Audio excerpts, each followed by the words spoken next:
தமிழ்நாடு திரையரங்கு மற்றும் மல்டிபிளெக்ஸ் உரிமையாளர்கள் சங்கத்தின் பொதுக்குழு கூட்டம் சென்னை வடபழனியில் நடைபெற்றதை அடுத்து அவர்கள் செய்தியாளர்களை சந்தித்து வருகிறார்கள். நேரலையில் பார்க்கலாம். வீட்டில் உட்காந்து போன் பண்ணி கேட்டு வசூல் கேட்டு அவங்களுக்கு கொடுத்துட்டு இருக்காங்க.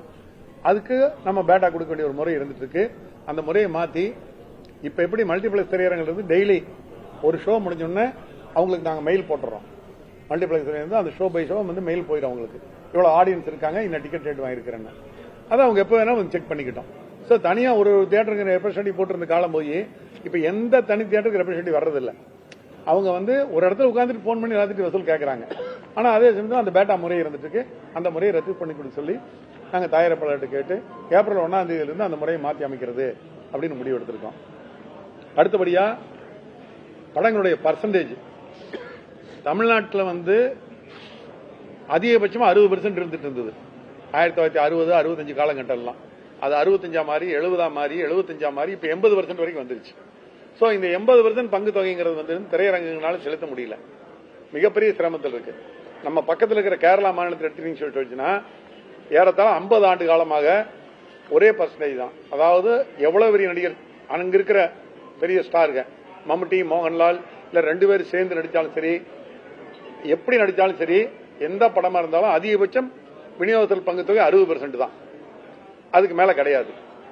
சின்ன ஆர்டிஸ்ட் படங்களுக்கு 50% தான். அப்படி ஒரு முறை 50 வருஷமா அவங்க நடைமுறை செலுத்தி இருக்காங்க.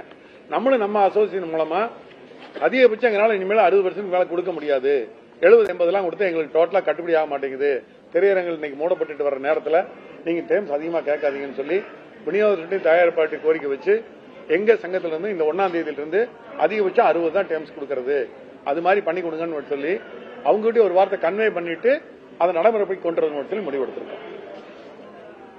அதே மாதிரி இன்னைக்கு திரையரங்குல வந்து பாத்தீங்கன்னு சொன்னா சினிமா மட்டும் தான் போடலான் இருக்கு. பட் நிறைய மாவட்டத்தில் என்ன இருக்குன்னு சொல்லிச்சுன்னா நீங்க திரையரங்கு மட்டும் ஈவெண்ட்ஸ் கூட நடத்திக்கலாம். நீங்க ஒரு இசை நிகழ்ச்சி நடத்திக்கலாம், ஒரு திருமணம் நடத்திக்கலாம், ஒரு ஸ்போர்ட்ஸ் போட்டுக்கலாம். நிறைய இந்த ஃபுட்பாலே பார்த்திருப்பீங்க நீங்க. ஃபுட்பால் வந்து நிறைய மாநிலத்தில் வந்து பிவிஆர் குரூப்ல தியேட்டர்ல போட்டாங்க, ஃபுட்பால் போட்டாங்க, கிரிக்கெட் போட முடியும். அந்த மாதிரி மல்டிபிள் ஈவெண்ட்ஸ் நாங்க செய்யலாம் அப்படின்னு சொல்லி அதுக்கு அனுமதி கேட்டு அரசாங்கத்திற்கு மனு கொடுக்கறது முடிவு பண்ணி வச்சிருக்கோம். இதுதான் இன்றைய தீர்மானங்கள். இது சம்பந்தம் உங்களுக்கு ஏதாவது சந்தேகம் இருந்ததுன்னா ஒருத்தர கேளுங்க, நாங்க பதில் சொல்றோம்.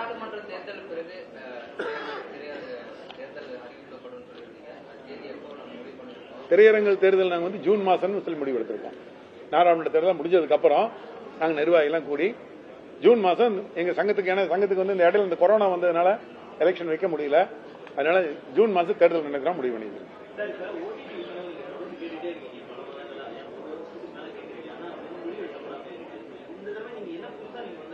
இல்ல இந்த தடவை தயாரிப்பாளர்களோட உட்கார்ந்து அவங்களும் ரெடியா இருக்காங்க பேச்சுவார்த்தைக்கு. அவங்க கூட உட்கார்ந்து நாங்க 2 பேரும் இணைஞ்சு அந்த டியூரேஷனை பிக்ஸ் பண்ண போறோம். ஏன்னா மற்ற ஸ்டேட்ல அப்படித்தான் பண்ணிருக்காங்க. திரையரங்கு உரிமையாளர்களும் தயாரிப்பாளர்களும் உட்கார்ந்து ஒரு இணக்கமான சூழ்நிலை உருவாயிருக்கு எல்லா பக்கம். இங்கே அதே மாதிரி பண்ணலாம்னு முடிவு இருக்கு. அவங்ககிட்ட நாங்க பேசியிருக்கோம். சோ அவங்க கூட உட்கார்ந்து பேசுறதுக்கு ஒரு முடிவு பண்றோம் சார். ஒருத்தர்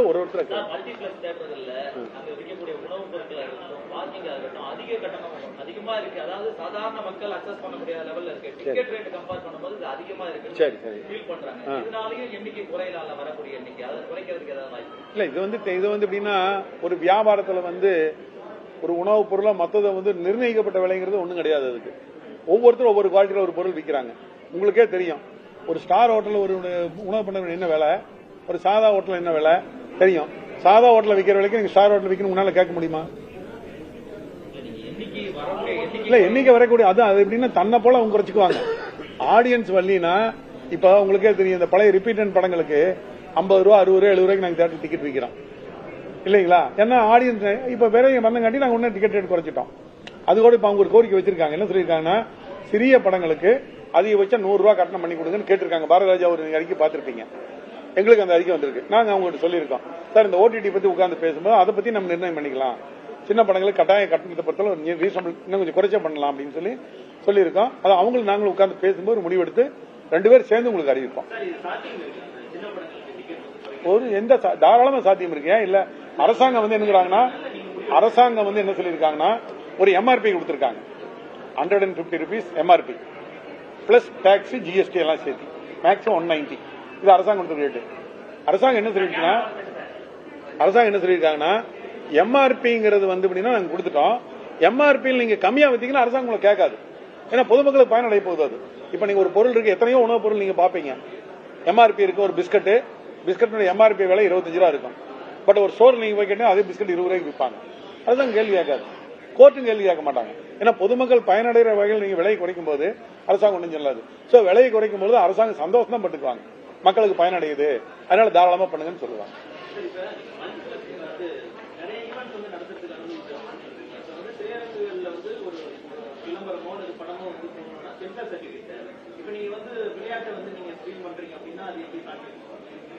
இல்ல இப்ப விளையாட்டுக்கு சென்சார் சர்டிபிகேட் விளையாட்டை பொறுத்தல் எப்படின்னு சொல்லிட்டு உங்களுக்கே தெரியும். இன்னைக்கு ஃபுட்பாலோ ஒரு கிரிக்கெட்டோ வந்துருந்துட்டு சென்சார் பண்ணக்கூடிய மேட்டர் அதுல என்ன இருக்குது?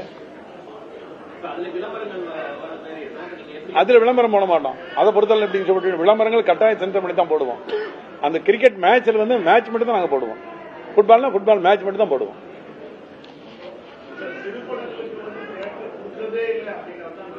நாங்க தியேட்டர் கொடுக்கறதுக்கு ரெடி, மக்கள் வர மாட்டேங்கிறீங்க. இப்ப நீங்க ஒரு நிருபர், நீங்க என்ன சின்ன படம் பாத்திருக்கீங்க சமீபத்தில்?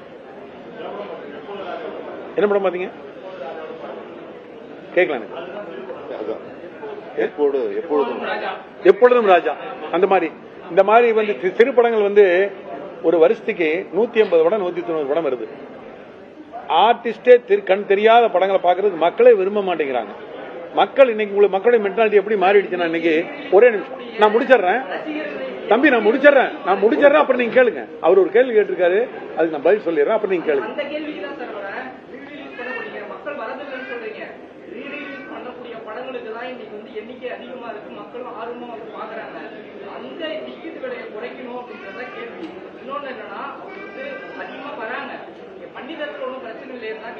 சரி, இப்போ இந்த நீங்க சொல்ற ரிலீஸ் படத்துக்கு கம்மியான டிக்கெட் ரேட் வித்தாங்க பாத்தீங்களா தியேட்டர், அந்த தியேட்டர்காரங்க இப்ப ரிலீஸ் ஆகிற படத்துக்கு குறைக்க மாட்டேங்கிறாங்க. அவங்க நீங்க இந்த கேள்வி கேட்டிருக்கணும். ரீ ரிலீஸ் படத்துக்கு டிக்கெட் கம்மி ரேட்டுக்கு விற்கிறீங்களேப்பா, ஏன் ரிலீஸ் படத்துக்கு டிக்கெட் ரேட் கம்மி விற்க மாட்டேங்கிறீங்க அப்படின்னு அந்த தியேட்டர் நாளைக்கே போய் கேளுங்க. என்ன காரணம்னா, மக்கள் படத்துல குவாலிட்டி இருக்குன்னு விரும்புறாங்க. நீங்க குவாலிட்டியே இல்லாத படம் இருந்துன்னு சொல்லிச்சுன்னா சும்மா விட்டால் ஜனங்க வரமாட்டாங்க. புரியுதுங்களா?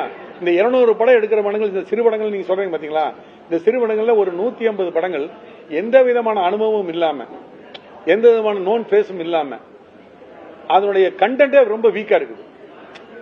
புரியுதுங்களா? அப்ப அந்த வீக் கண்டென்ட் பாக்குறதுக்கு ஜனங்க ரெடி இல்ல, அது என்ன ரேட் குறைச்சு கொடுத்தாலும்.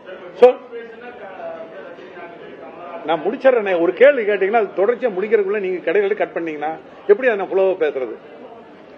அதாவது நோன் பேசினா ரஜினிகாந்த் கமலஹாசன் மட்டும் சொல்லல, நான் நோன் பேசினா இன்னைக்கு இருக்கக்கூடிய மற்ற ஆர்டிஸ்ட் இருந்தா தான் ஜனங்க தியேட்டருக்குள்ள வரணுங்கிற ஒரு மென்டாலிட்டி. ஓடிடியில் உடனடியாக படத்தை வெளியிடுவதால் ஏற்படும் பாதிப்பு குறித்து தியேட்டர் உரிமையாளர்கள் ஆலோசனையில் ஈடுபட்டனர். இந்த இறுதியில் ஓடிடியில் படத்தை வெளியிட சில நிபந்தனைகளும் வைக்கப்பட்டிருப்பதாக தெரிகிறது. விவரங்களை பின்னர் விரிவாக பார்க்கலாம்.